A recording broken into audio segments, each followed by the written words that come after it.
Coach Fronhofer, welcome back to the East Coast. Thank you very much. Yeah, it's good to be back. Yeah, you guys were here. You were the head coach at Columbia, right? Correct, yeah. And then you went to Pitt. Well, I wrestled for Pitt, coached at Pitt, coached at Bloomsburg, and then coached at Columbia for 8 years. Oh, man, you've been on the East Coast a bit. And then you're from New York, right? Yeah. So this is home. This is definitely home, yeah. Coming back, bringing some kids back to wrestle here against Beat the Street, New York. Yep. What's it like for you coaching and seeing your kids, get to wrestle against East Coast kids? Yeah, I mean, I think it was an awesome opportunity. I was super stoked when they decided to add the kids' matches to the card. I think it just brings the focus of the mission back to the kids, which is, what Beat the Streets LA, we're here to serve the kids, to empower kids to the sport of wrestling, same mission as New York has and Philly has and DC has. And, so to give them a little spotlight to show that work that they put in, I think is important and awesome opportunity for the kids that got to partake in LA. Geographically speaking, Los Angeles County is a massive area, Yep. Down to Orange County, and then you're in Ventura County. Yep. It's a huge area. Like, to drive it is over 2 hours, Yep. and that's not even counting traffic. Yeah. So it gets wild, right? Yeah, we have 20 programming sites to try to serve as big of that area as possible. So over the 20 programming sites, we have a little over 1,200 kids in Beat the Streets Los Angeles this year. The program that I actually help hands-on coach at is our most northern site out of Oxnard, California. The only one technically out of LA County, actually. And we have a huge program there. Two of the kids that I coach out of that program got a chance to come wrestle today. So. That's awesome. Yeah.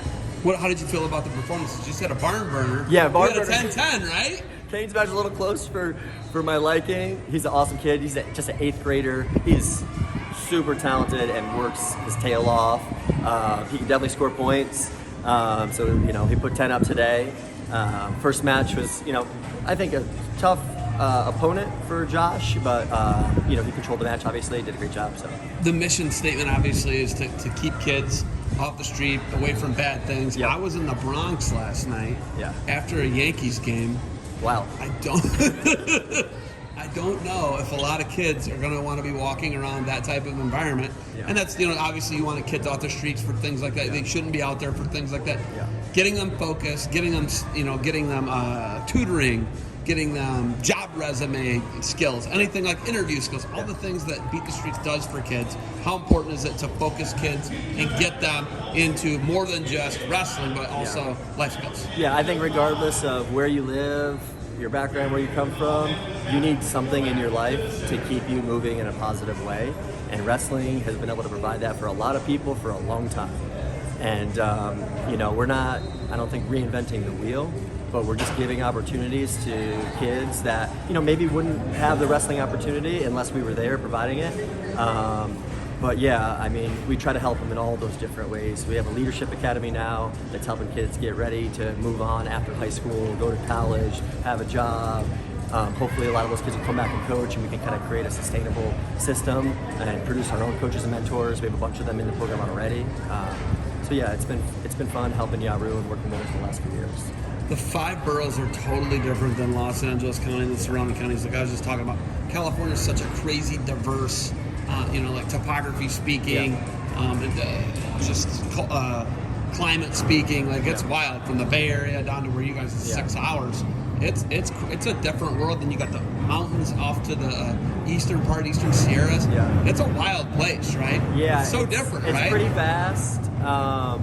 I think one of our challenges has been a little bit of trying to focus some of the kids that have really excelled on the wrestling mat in our program and getting them together.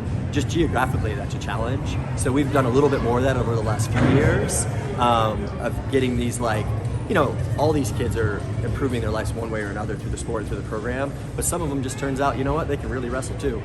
And getting those kids together, I think has been helpful. It is interesting in LA because it's a hike to get from one of our programming sites to another one at times. Yeah. How was the travel here? Was it easy? Direct flight, bam. Yeah. Was this one? Yeah. Direct flight, LA to Newark. Yeah. Perfect. Yeah. It's about the same amount of time to get across LA in a car. Dude, I'm telling you, it is wild, especially with traffic. Yeah. But you can go at weird times and there'll be weird traffic. Yeah, it's all. It's really bad. Yeah. Over 10 million people across like. It's really like 20. Yeah. Wow. Because the state's 40 million. Yeah. That is unreal. Okay. D1 wrestling. You know, you wrestled in Pitt, Yeah. H2P. Yes. Shout out to Pitt. Great. Anyhow, Great year this year too. Yeah, great year. But you coach D1, you coach in the Ivy League, the EIWA. What do you say to a kid who maybe thinks they're D1, but a lot of people, everybody thinks they're D1. You know that, right? What do you say to a kid who does have those aspirations and wants to go D1 that's in your program? How do you guide them?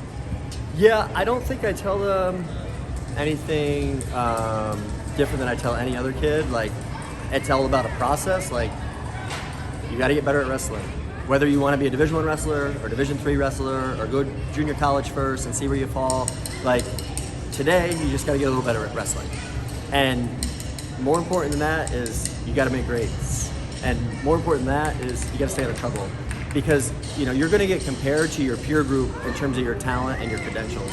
So that's what I try to tell kids. Like, it's like if you're a D1 wrestler, you're a D1 wrestler. You're in a category. They're not comparing you to take you over a kid who's a developmental wrestler. They're comparing you against other D1 wrestlers. So then what separates you after that? It's like, what are your grades like? What's your character like? And coaches do their homework. They do their homework. So you're a coach, exactly. And you couldn't miss. No. You guys could not miss. None of these guys can really afford to miss, and so they're going to look at everything. So yeah, of course, but everything is just a process. Like, you just got to get a little better today, and you just keep that mindset, and I think you'll give yourself as many opportunities that will be available to you. Yeah. Okay, so this is the loaded question, the unpopular question that I set you up for failure. Is California the best high school wrestling state?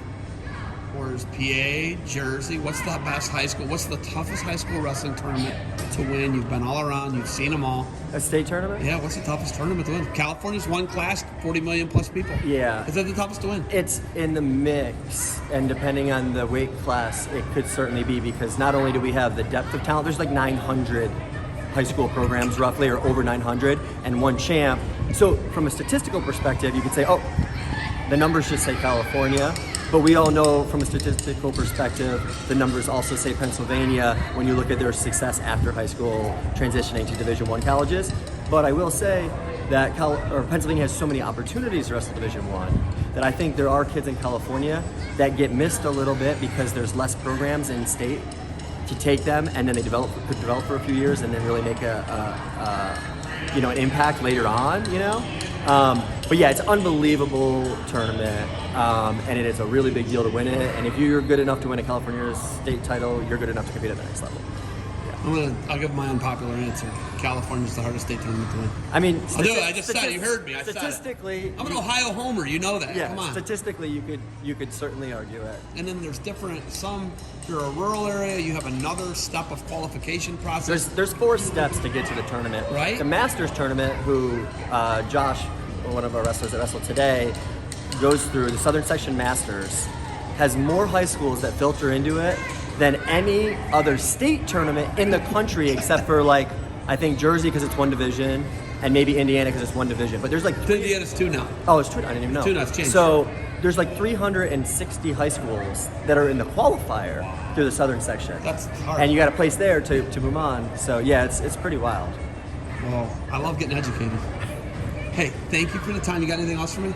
No, support Beat the Streets. Support Beat the Streets New York, and if you're from LA, support Beat the Streets LA. Wrestling's a powerful vehicle for life, and we just want to be able to keep providing opportunities to these kids. So. Coach Fronhofer, thank you for the time. Good luck to you and safe travels. Thank you very much.